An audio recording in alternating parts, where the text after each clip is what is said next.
Fala pessoal, tudo bem? Muito bem-vindos a mais uma celebração online aqui da Ibira, Igreja Batista Ibirapuera. Essa que deve ser a nossa última celebração exclusivamente online e também um momento muito especial porque é um momento onde estamos celebrando o aniversário de 1 ano da Ibira. Então se você está conosco aqui nesse vídeo, antes da gente começar eu quero te convidar para se inscrever no canal da Ibira, deixar seu like, deixar o seu comentário também aqui durante a celebração ao vivo, porque é uma maneira da gente estar conectado e juntos celebrarmos o nome do nosso Deus, cantarmos louvores a Ele e aprendemos também um pouco do que Ele tem para nós nessa celebração. Vamos iniciar com uma oração?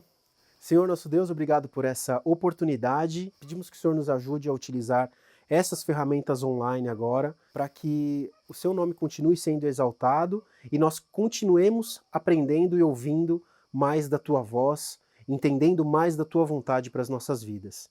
Que esse possa ser um momento onde o Senhor fale aos nossos corações, aos corações das pessoas que estão assistindo essa celebração nesse momento. Muito obrigado, nosso coração se alegra sempre que temos oportunidade de, como igreja, nos reunirmos, mesmo que digitalmente aqui, e louvarmos o Teu nome, Senhor. No nome de Jesus que oramos. Amém. Muito bem, pessoal, vamos iniciar a nossa celebração, então, cantando alguns louvores. Até mais.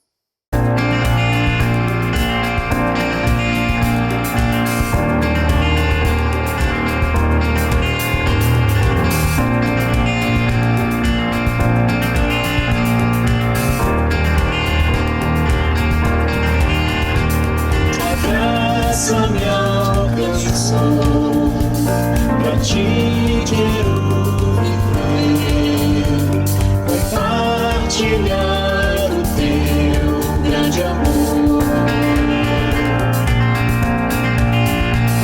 O que podemos ser na vida de alguém depende tão somente de nós. Se eu não for,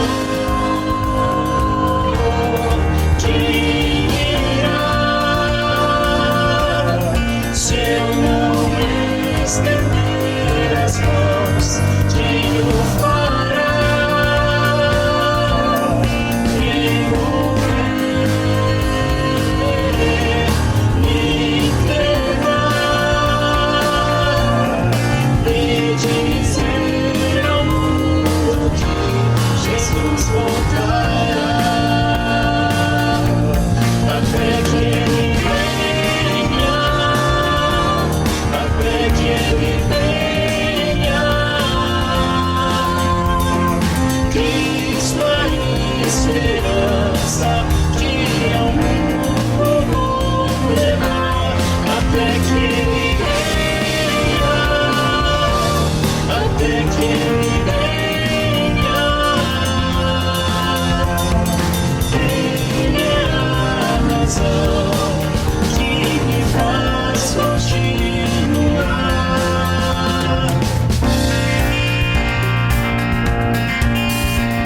A graça me alcançou, pra Ti quero viver,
uma coisa só, meu desejo é: vem reinar de novo em mim, reinar em mim, com teu poder, sobre a escuridão, sobre os sonhos meus. Tu és o Senhor de tudo que sou. Vem reinar em mim, Senhor. Oh, oh, oh.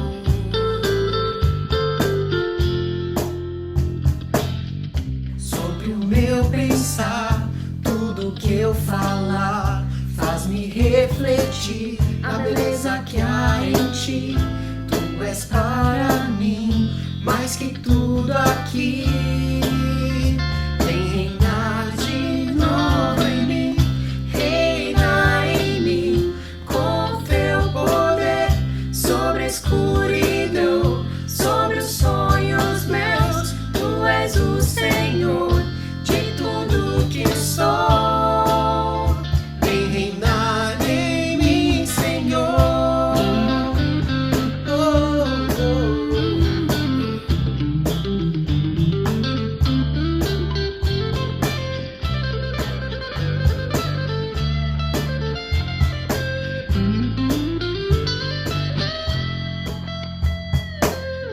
Sobre o meu pensar, tudo que eu falar, faz-me refletir a beleza que há em ti. Tu és para mim mais que tudo aqui.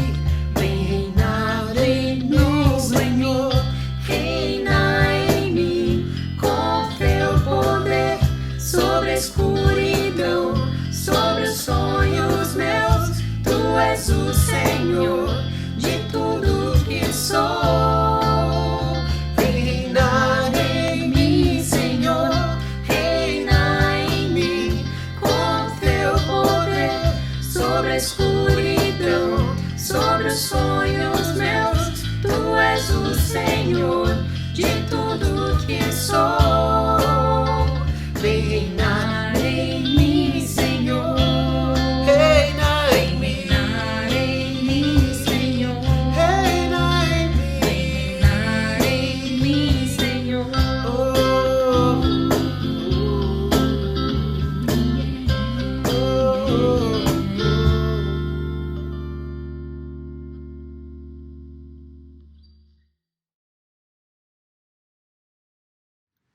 Olá, eu sou Tarcísio, sou casado com a Aline há 4 anos e já estamos juntos há 9.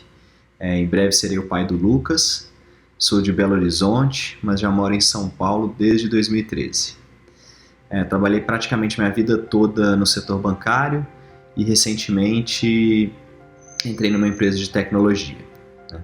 Falando um pouco mais aí sobre minha história de religião, minha história com Deus, meus pais me levaram ao catecismo quando criança e também eu tive vários encontros com uma irmã de caridade, que meu pai me levava todo domingo para estudar a Bíblia, né, e me ensinar um pouco mais sobre Deus.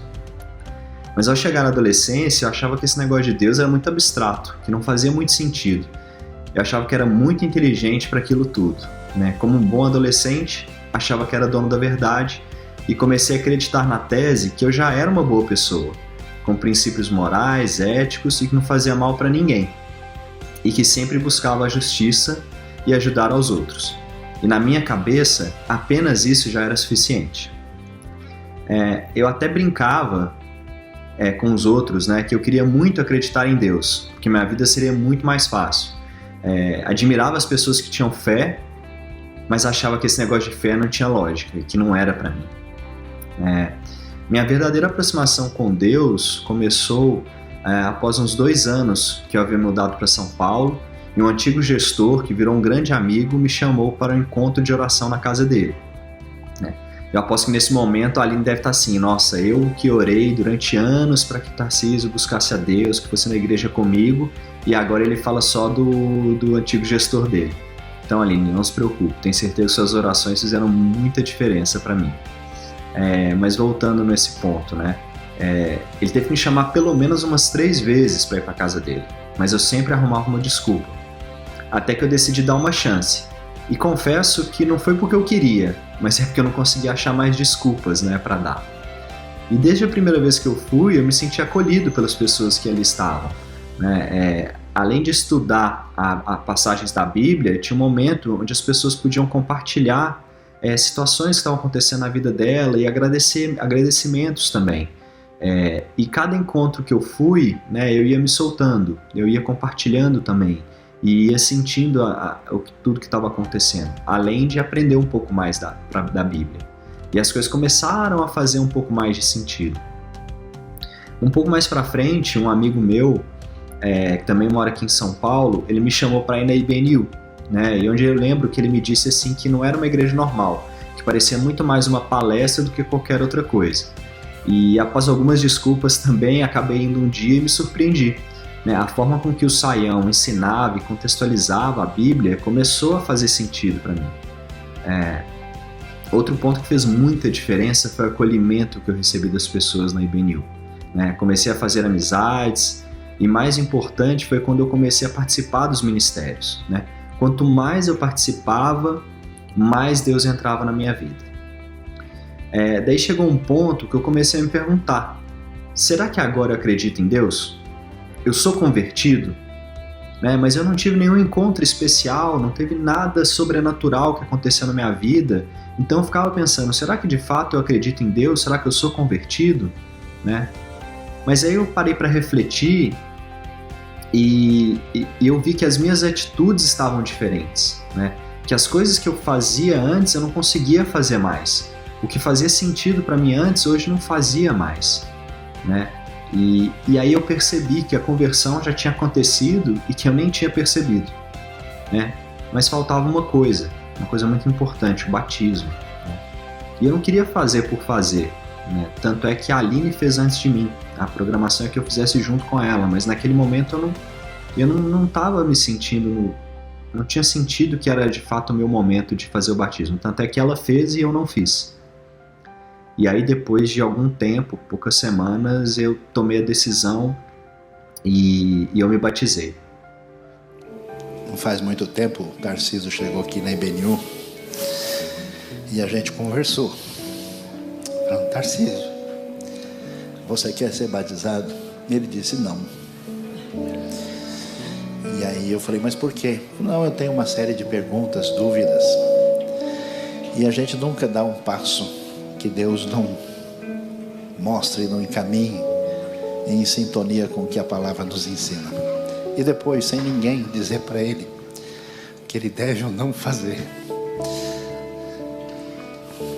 a coisa veio de dentro. A esposa dele foi batizada sozinha primeiro, e depois o fruto amadureceu. Um dia ele falou: eu quero, porque agora eu tenho convicção dentro do meu coração.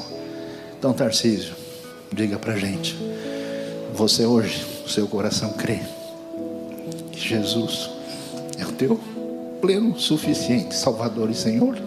Sim. Então, mediante o seu testemunho que agora é dado perante Deus e os homens, como ministro do Evangelho, batizo você em nome do Pai, do Filho e do Espírito Santo. Amém. Aclame ao Senhor toda a terra e cantemos poder, majestade. Confesso que ainda vendo esse vídeo me emociona, né?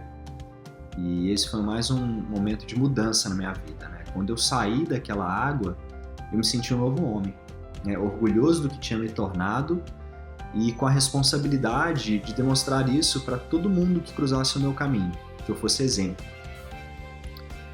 Espero que esse testemunho te ajude a tomar essa decisão que mudou a minha vida e que tenho certeza que vai mudar a sua. Um abraço.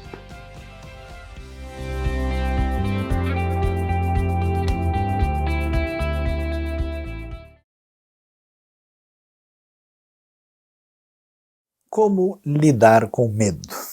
É com muita alegria que hoje aqui nós estamos em sintonia com todos da Ibira para refletir sobre um tema tão importante como esse, né, que está presente nos momentos mais difíceis que a gente tem que enfrentar. E para falar sobre um tema como esse, eu queria que a gente prestasse atenção ao texto de Gênesis capítulo 15. A Bíblia diz o seguinte: depois dessas coisas, o Senhor, diz o texto bíblico, falou a Abrão numa visão: não tenha medo, Abrão, eu sou o seu escudo, grande será a sua recompensa. Mas Abraão perguntou: ó soberano Senhor, que me dará se continuo sem filhos e o herdeiro do que possuo é Eliezer de Damasco? E acrescentou: tu não me deste filho algum, um servo da minha casa será o meu herdeiro. Então o Senhor deu-lhe a seguinte resposta: seu herdeiro não será esse um filho, gerado por você mesmo será o seu herdeiro. Levando para fora da tenda, disse-lhe: olhe para o céu e conte as estrelas, se é que pode contá-las. E prosseguiu: assim será a sua descendência. Abraão creu no Senhor e isso lhe foi creditado como justiça. E mais adiante, nós lemos lá no verso 18, no desfecho aqui do capítulo 15, naquele dia o Senhor fez a seguinte aliança com Abrão: aos seus descendentes dei esta terra desde o ribeiro do Egito até o grande rio Eufrates, a terra dos queneus, dos quenezeus, dos cadmoneus, dos hititas, ferezeus, refaíns, dos amorreus, dos cananeus, dos girgazeus e dos jebuseus. Com certeza, o medo, o temor é uma das coisas mais desafiantes da nossa vida. E a gente que conhece a palavra de Deus, a gente entra num choque ainda maior, porque nós falamos de fé, nós falamos de confiança, de segurança no Senhor, mas a grande verdade é que quando a instabilidade chega e nós queremos ter as coisas muito bem definidas, a gente é tomado pela ansiedade,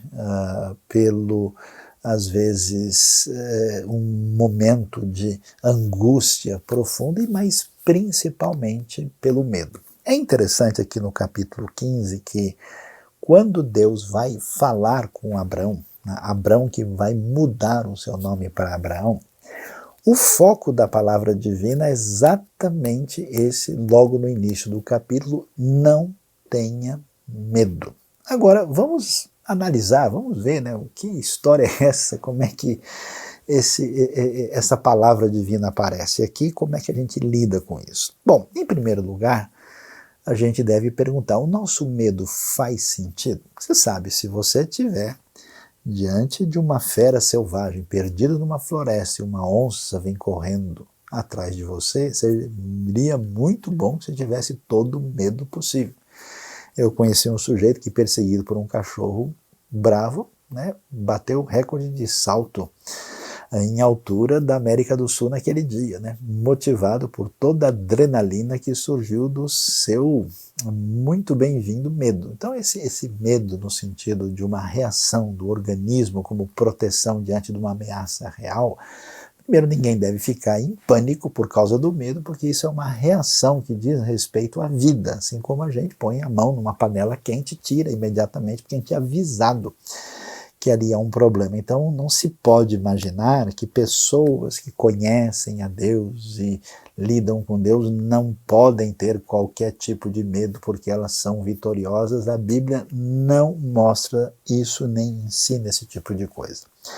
O que é interessante é ver o que aconteceu. Você vai lá atrás, em Gênesis capítulo 12, e vê que Deus faz uma chamada, né, uma convocação para Abrão. E é muito forte o que Deus diz, né? Ele tinha conhecido o Deus verdadeiro no ambiente de uma família que conhecia deuses falsos. A tradição judaica fala que o seu pai, inclusive, fabricava e vendia, né, estátuas, ídolos.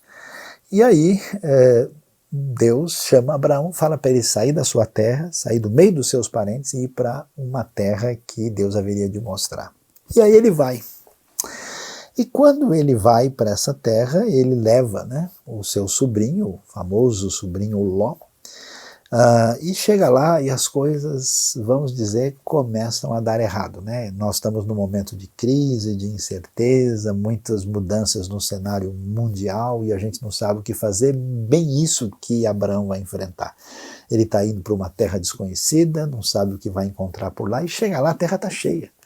Tem vários povos, como a gente viu, né? Aqui a lista deles apresentados, muitos povos que já estão ali. A terra de Israel é um lugar muito disputado pelo seu perfil ali estratégico da região. E Abraão, então, não só encontra a terra nessas condições, ele também vai encontrar um momento difícil, porque vem uma fome que atinge a terra, quer dizer, houve um período de seca e de carestia, dificuldade, e ele tem que ir para o Egito.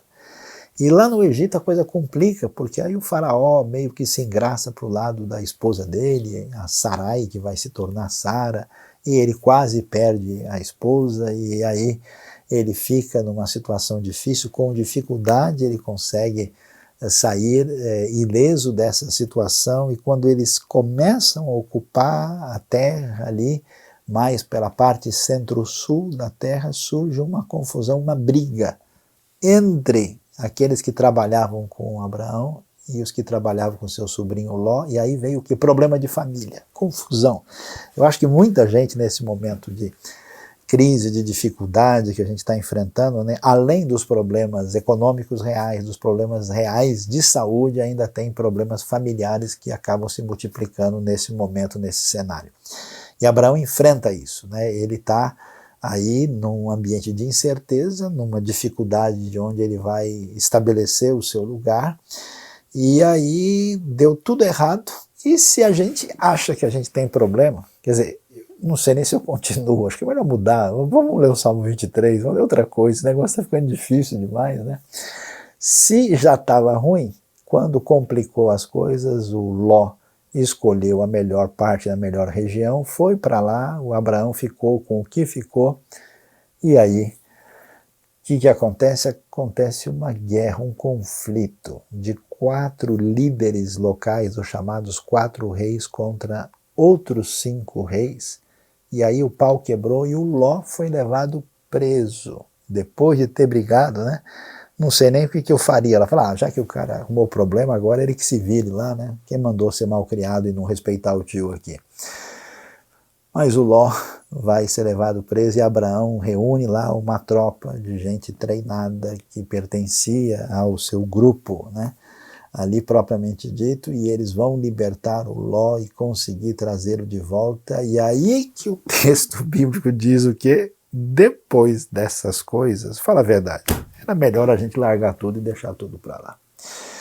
Porque você tem uma palavra divina, chega numa terra ocupada, essa terra tem fome, você é obrigado a sair correndo para conseguir lidar com a situação, quase perde a base fundamental da sua família, que é exatamente a mulher, Sara. Depois dá problema com o parente, é obrigado a dividir, depois tem conflito armado, e aí finalmente Deus diz que ele não deve temer.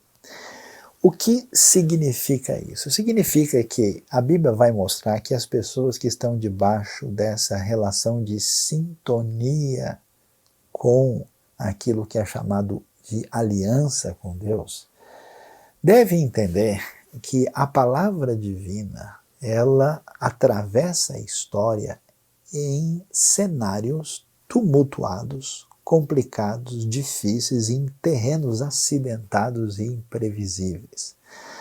A gente deve perguntar por que isso. É provável que Deus queira que nessa caminhada, em que a gente pode se tornar refém do medo, porque você fica, né, meio assustado. Assim, eu conheço várias pessoas que têm o que a gente chama de experiência traumática, né? O sujeito pulou uma vez na piscina, caiu na água ali, ele se deu mal e engoliu água, ele não quer entrar de novo, agora ele tem medo, né? Tem várias pessoas com experiências negativas, traumáticas, que resolvem não se envolver mais. Aliás, tem pessoas que até no seu envolvimento com a própria igreja, com envolvimento ministerial, ele acaba ficando, né, como diz o velho ditado lá, né, que gato escaldado tem medo de água fria. Pois é, eu vejo muitas pessoas permitindo a sua vida ser determinada a partir da relação difícil com as experiências complicadas na vida, e eles se tornam reféns do medo perigoso, do medo indevido, que sugere para a gente que Deus não tem nenhuma palavra em nosso favor, na nossa direção, ou que se sugere que a palavra divina pode até ter valor, mas ela não vai fazer nenhuma diferença, e sugere que nós estamos abandonados ao que acontece aleatoriamente e, portanto, se a gente não se preservar ao máximo, a gente não vai ter condição de caminhar na vida. A palavra de Deus para Abraão é: não tenha medo. Deus quer que você aprenda a depender dele, saiba como caminhar com ele nessa trajetória e descubra muita coisa a respeito de você mesmo, né? Porque assim como o sol ilumina, né, uma realidade que a gente conhece por causa dessa luz externa, a gente só conhece a gente mesmo a partir da iluminação que vem do grande Deus na nossa vida através do que Ele faz e através da revelação da sua palavra. E é muito interessante que quando a gente fica dominado pelo medo, o que acontece? A gente coloca em dúvida as promessas do Senhor. E a gente transfere essas promessas para o nosso próprio poder de realização. Eu já vi pessoas na minha vida que dá para perceber nos olhos que a pessoa não tem mais fé. Ele teve alguma experiência negativa e ele se entregou a essa espécie de rota previsível do falso GPS que o medo nos concede. Então, quando Deus vem falar com Abraão, Deus vem assim de boa, né? Eu amo o jeito que Deus faz as coisas. Ele vem assim como se nada tivesse acontecido. Deus é simplesmente o máximo, né? Ele vem de boa e conversa com Abraão e diz: Abraão, não tenha medo, né? E ele repete, né, a sua promessa, que Abraão vai ser pai de grande nação e que ele vai receber uma terra por herança, aquilo que vai formar, inclusive, a grande aliança de Deus com Abraão, né? Aí Abraão, sinceramente, vira para Deus e diz: Senhor, o senhor está de brincadeira, né? Essa conversa aí faz tempo que a gente está tendo, desde o tempo lá da Mesopotâmia que eu escuto essa história, né? Não é bem assim. Eu tenho visto pessoas na minha vida que a gente fala: mas a Bíblia diz isso. Mas não é bem assim, não. É mais ou menos o mesmo caminho que o nosso querido Abraão está tomando. Então Abraão diz: olha, Deus, deixando a sua boa vontade à parte, tem um rapaz aqui em casa, ó, gente boa toda a vida. Esse rapaz aí chama-se o Eliezer. Aliás, é o cara ali, que ele é arameu, homem de Damasco, aí, mas tá aqui em casa, faz parte da família. Ó. Certamente a coisa vai acontecer por meio do Eliezer de Damasco. E então Abraão tem, motivado pelo medo, pelas experiências difíceis que ele enfrentou, pelo aparente distanciar de Deus daquilo que foi apresentado, ele diz para Deus o seguinte: olha, está aqui o plano, está aqui a maneira que vai se cumprir o que o Senhor falou. E aí Deus vai insistir, e é muito interessante isso. Deus vai insistir e dizer: não, olha, não é o Eliezer de Damasco. Pode parar com essa conversa. A coisa não funciona assim. Fique sabendo, aí Deus é bem explícito, né, que um filho que vai proceder de você. Abraão, a essa altura, já não está muito acreditando nisso, porque o tempo está passando, Deus não cumpre, ele está ficando mais velho, a esposa dele também, né? E nada de nascer o filho que Deus prometeu. E aí Deus diz: olha, esse vai ser o filho que vai proceder de você, que vai cumprir essa promessa. E aí é interessante, veja lá, no meio dessa dor, no meio das suas perdas, no meio do caminho de instabilidade, no meio da sua proposta de substituir o plano divino, nesse contexto, Deus faz um negócio muito interessante. Ele convida Abraão a olhar, né, para fora lá, para olhar para as estrelas do céu e tentar contá-las. E Deus, assim, faz um exercício interessante, que é o seguinte, que acontece com a gente quando a gente está dominado pelo medo. A gente para de perceber que não só Deus é o Criador, como Ele é o sustentador do universo. Você já parou para pensar? Quando surge uma situação negativa, a gente concentra a cabeça nisso, que parece só fala nisso, só fala na crise. Parece que a gente está meio assim pedindo coisa ruim, né? Então a pessoa só fala na doença, ela só fala no problema econômico, ela só fala em coisa negativa, ela fica patinando. Ela não consegue mais enxergar a beleza da criação, não consegue enxergar as bênçãos na sua vida, não consegue enxergar a manutenção diária.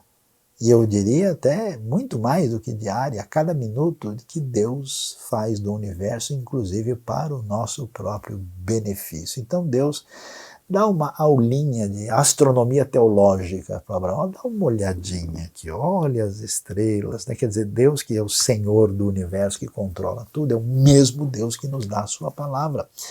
Então chega de medo, chega de desespero. E no meio dessa situação, né, nessa escuridão dessa noite luminosa, o texto bíblico vai nos falar no verso 6, uma palavra que vai ser importante para o resto da história do monoteísmo.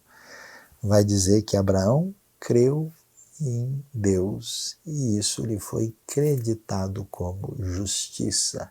Uma frase tão importante que vai ser retomada pelo apóstolo Paulo lá em Romanos 4, que vai ser trabalhada no eixo da dependência do Deus que nos torna justos em Cristo Jesus. Então Abraão expressa isso. O que é importante? Por que é tão especial a gente saber que não é necessário se tornar refém do medo? Primeiro, porque os altos e baixos da vida são coisas normais, a gente vai lidar com eles. Segundo, Deus não foi embora e não abandonou a sua palavra, nem a sua promessa por causa desses altos e baixos. Ele continua sendo o Senhor no tempo e no espaço. Terceiro, essas coisas às vezes podem fazer parte de uma rota de Deus que trabalha com a vida da gente, que a gente não entende e que faz parte de um plano maior que tem o seu significado nas mãos do soberano Senhor. E finalmente, mesmo, isso que eu acho especial, mesmo a gente sendo medroso, precisando ouvir não tenha medo, e no auge da nossa instabilidade e insolência, há a oportunidade do surgimento da esperança e do coração que abandona o medo, abandona o temor e coloca confiança em Deus. Então, no meio dessa instabilidade é que Abraão finalmente descansa o coração e por isso, por ter esperança em Deus, confiar na palavra divina e esperar em Deus em meio à sua própria fragilidade, lhe é creditado aquilo como justiça, palavras que vão ter importância permanente por todo o restante da história. E a história é muito extraordinária na decorrência do texto, a gente nem vai assim entrar em detalhes, né? Mas a gente, olhando depois para o texto, descobre que a partir desse momento, quando as coisas se definem por esse abandono do medo indevido e pelo trabalho especial de Deus, aí sim a Bíblia diz que Abraão trouxe os animais, porque chega a hora em que essa parceria, essa aliança vai ser firmada, dando sequência a tudo aquilo que aconteceu desde o capítulo 12. Quando essa realidade começa a tomar forma, diz a Bíblia que Abraão trouxe os animais, ele cortou os pedaços ao meio, porque quando a gente ia fazer uma cerimônia, né, de parceria, de aliança no mundo antigo, o negócio era na base do churrasco, né? E se cortava no meio para representar metade de cada parte que estaria envolvida ali.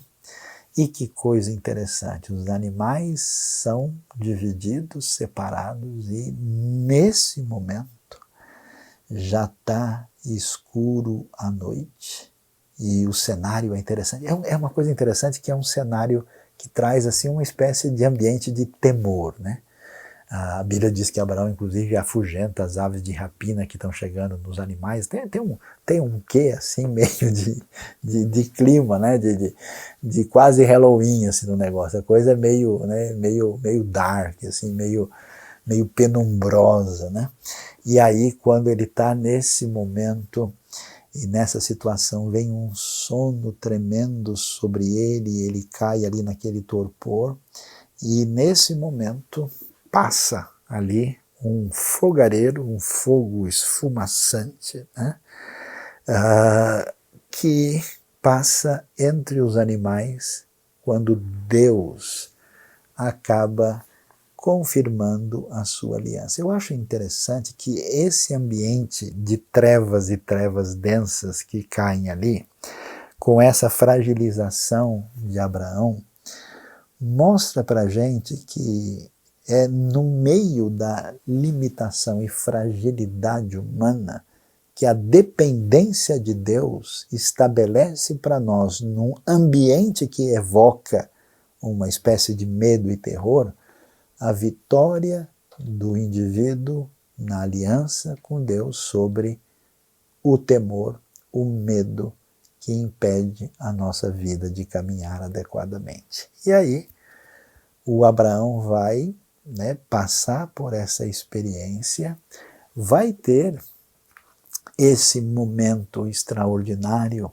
e especial na sua relação com Deus, e quando Deus assina, né, o contrato, define a aliança, cuja primeira página aparece aqui no capítulo 15, a gente vai ver um desdobramento complicado depois no capítulo 16, numa recaída do Abraão, e a gente vê uma segunda página dessa aliança no capítulo 17, nós vamos descobrir algo absolutamente impressionante, que aí a Bíblia diz que nesse momento Deus afirma, como nós lemos aqui, né, no final do capítulo 15, ali do verso 18 em diante, que nesse dia Deus firmou, estabeleceu a sua aliança com Abraão. Aliança que surge no momento de profunda instabilidade, que vem com a advertência para não ser dominado pelo medo, que trabalha a fragilidade da tentativa de substituir o plano de Deus, aliança que surge no meio dessa instabilidade, que se firma numa fé que o define como alguém justo e dependente de Deus, e a coisa absolutamente interessante é que a maneira como essa aliança aparece no capítulo 15 é que é uma aliança totalmente garantida por Deus. E é tão interessante que quando Deus diz que vai cumprir a aliança, sabe que essa aliança envolve, né, a questão da bênção sobre Abraão, essa aliança envolve essa realidade do filho, dos descendentes que virão, mas ela envolve o que está especialmente complicado nesse momento, a posse da terra. E é tão valioso descobrir que quando o texto bíblico fala que Deus vai dar essa terra, o texto original faz questão de dizer que Deus já deu. Então, ele não diz para Abraão, olha, eu vou dar, eu darei. Ele diz, eu dei essa terra. O verbo natati, que significa que a minha palavra que tranquiliza o seu medo, o seu temor, ela é tão firme que saiba que aquilo que você acha que você vai receber já está dado, está absolutamente garantido. E assim o texto do capítulo 15 encerra com a confirmação de que essa palavra divina não haveria jamais de falhar, e que a aliança estava definida, e que Abraão poderia confiar tendo vitória sobre o medo, uma vitória que vem através do grande momento de crescimento através da fé. E eu gostaria de chamar a atenção para a gente pensar, ok, entendi. Passei por instabilidade, senti a minha dor de barriga, preciso entender que Deus está no cenário, confio na sua palavra, vou vencer o medo pela fé, preciso dessa sintonia profunda com Deus, mas e aí? Como é que fica depois? A gente vai ver que depois acontece depois, né? Depois dessas coisas, a vida de Abraão continuará sendo um desafio. Você vai ver que logo no capítulo 16 a coisa complica de modo geral, porque na demora da chegada da bênção do filho, ele, juntamente com Sara e Agar, vão ter um plano B, que vai ser um B de bobagem, porque vai dar problema. E aí eles têm um jeito de ter Ismael para tentar cumprir o plano de Deus, que vai trazer a misericórdia e a bênção de Deus sobre Agar e Ismael, mas que se torna um momento de dificuldade. E Deus reforça a sua aliança novamente no capítulo 17. Por que isso é tão importante? Porque uma vez que a gente se sente restaurado e recuperado e capaz de vencer o medo, isso dura, A dor de barriga está controlada até o próximo desafio. Puxa vida! Eu estou conseguindo ir na roda gigante, mas pegar a montanha-russa não dá para encarar. Agora a coisa vai ser complicada. O que é tão especial é ver que o próprio Abraão, o homem de fé, que creu no Senhor, isso lhe foi acreditado como justiça, mais adiante tem seus momentos de fragilidade, de dificuldades, de falhas e até mesmo de pecado. E Deus, na sua graça, no seu poder, trata com Abraão de modo a fazer com que o seu plano vitorioso, fundamentado na fé e que vence o medo, seja absolutamente vencedor na vida de Abraão. Portanto, para nós que estamos aqui refletindo hoje, reflita sobre isso, para que você tenha condição de vencer o medo. Você precisa conhecer mais sobre o Deus da aliança e o Deus da palavra. Você precisa entender e conhecer o modo de agir de Deus na vida, na história das pessoas com quem Ele trabalhou. Você deve entender que as circunstâncias, as dificuldades e as crises não são coisa que novidade atinge a nossa vida pela primeira vez na história. Isso já é uma realidade. Você deve entender que a chance do surgimento de uma vitória plena sobre o medo vem exatamente da experiência concreta de enfrentá-lo e saber lidar com ele à luz da fé. E, finalmente, deve ter a confiança tranquila e absolutamente firme que aquele que começou a boa obra em nós há de terminá-la até aquele dia.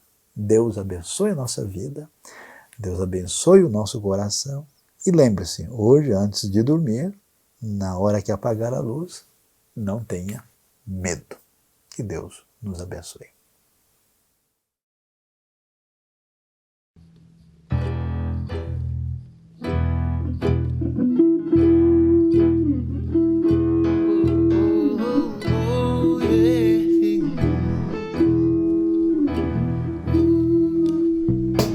Oh, quão bom e agradável ter amigos e irmãos, comunhão,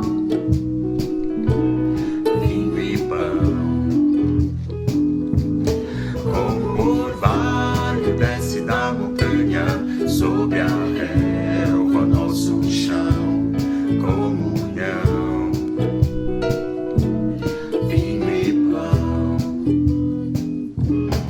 Encontrar em Cristo bom tesouro, meus amigos e irmãos, todos juntos em adoração, alegria enche toda a casa, aleluia, glória a Deus, comunhão, vinho e pão. Agradável ter amigos e irmãos, comunhão, vinho e pão. Como o orvalho desce da montanha sobre a relva, nosso chão,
Olá pessoal, se liguem nos avisos da semana.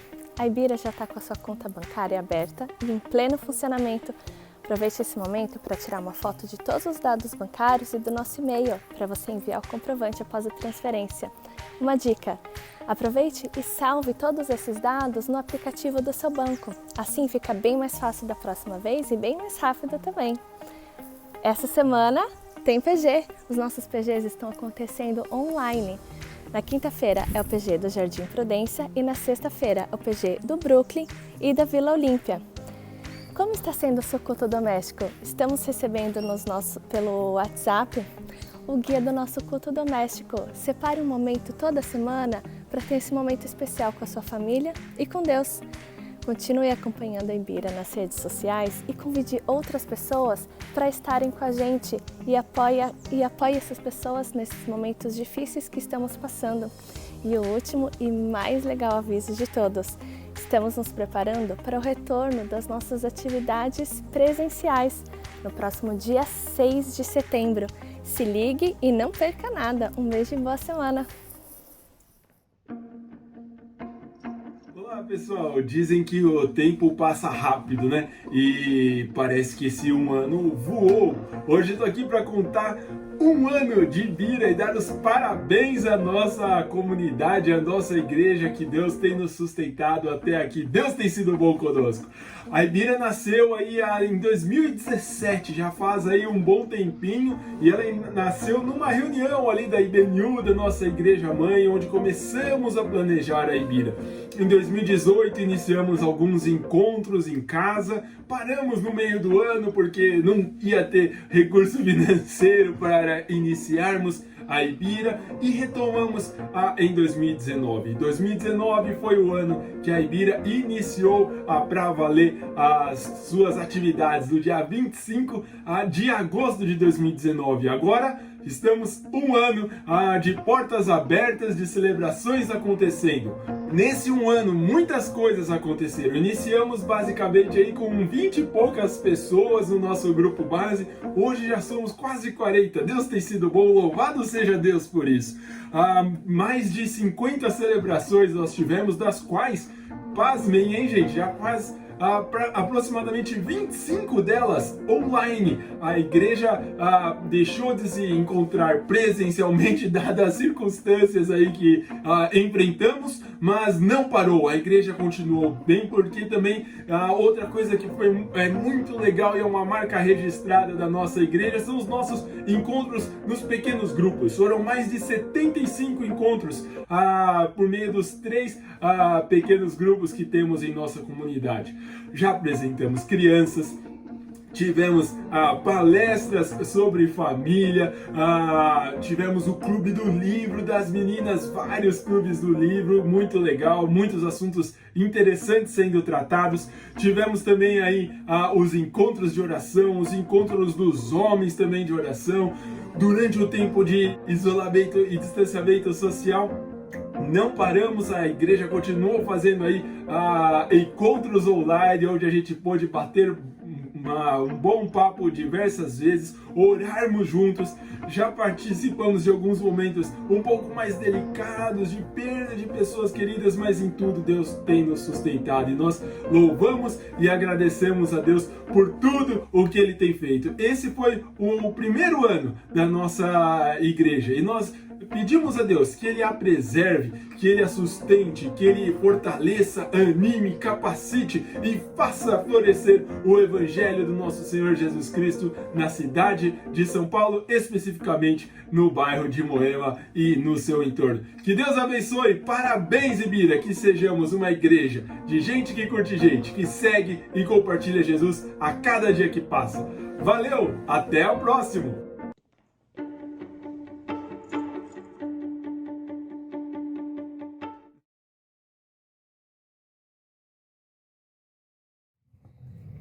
Olá pessoal, boa tarde, estamos aqui de novo para levar as nossas preces a Deus, esse Deus que cuida de nós, que não nos tem deixado desamparados.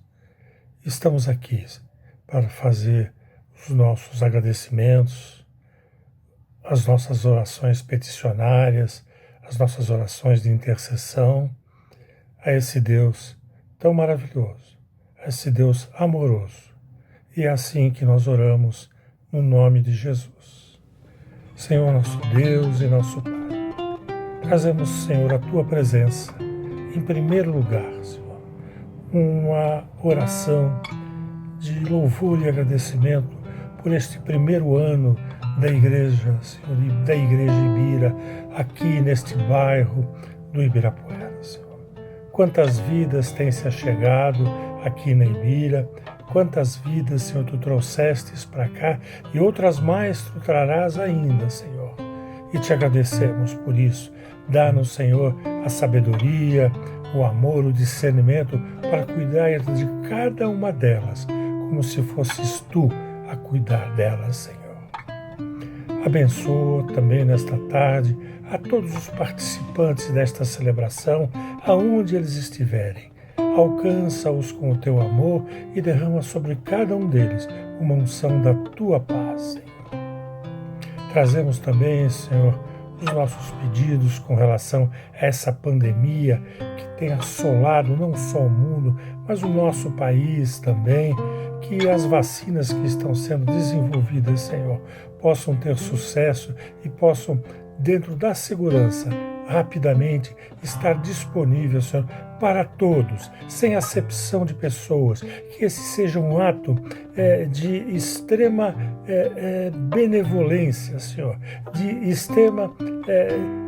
extremo combate ao egoísmo, para que essas vacinas no mundo todo, Senhor, cheguem a todos e a cada um daqueles que dela necessitam, Senhor. Em nome de Jesus, Senhor, atende esse nosso pedido. Lembramos também de todos os médicos e todos os profissionais da área médica que têm dedicado a sua vida sem poupar esforços, colocando em risco as suas próprias vidas para salvar e curar todos aqueles que são acometidos pela Covid, Senhor. Em particular também por todas as questões de saúde aqui da nossa igreja, a mãe da Li, a mãe da Ivani, a querida Deise, o Daniel, e nós sabemos que Tu tem colocado a Tua boa mão sobre cada uma destas vidas, Senhor. Continua assim. Lembramos da Renata também, que sofre muito com as dores da fibromialgia e que tem atrapalhado muito as suas atividades.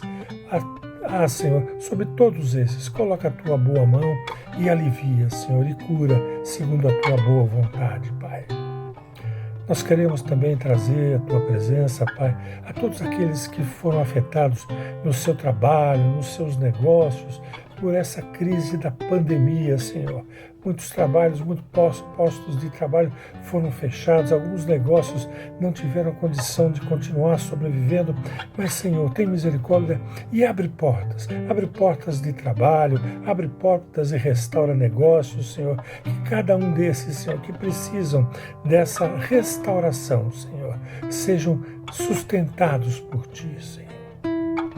De uma forma especial também, Pai, a gente quer trazer aqui as famílias que nestes últimos dias tiveram os seus entes queridos que foram recolhidos por Ti, Senhor. Que o Teu consolo se estenda a todas essas famílias, a família da Anne, do Fernando, da Raquel, do Herbert e da Aninha. Senhor, atua sobre esses corações, derrama o Teu consolo sobre cada um deles. Mas nós também sabemos que cada uma destas vidas que passaram por esse processo de perda de entes queridos tiveram, Senhor, uma profunda experiência contigo e já não serão mais como eram antes, Senhor. Te agradecemos por tudo isso, Senhor, e em especial, neste momento nós queremos agradecer, queremos louvar pela possibilidade, Senhor, de a partir do próximo domingo estarmos celebrando, Senhor, o culto presencial. Poderemos estar todos juntos de novo, Senhor, sentindo a presença de cada um, seguindo todos os protocolos recomendados, mas podermos, Senhor, estar nos olhando, podermos estar contemplando ao vivo as nossas faces, com alegria e com a disposição que sempre tivemos para te servir, Senhor.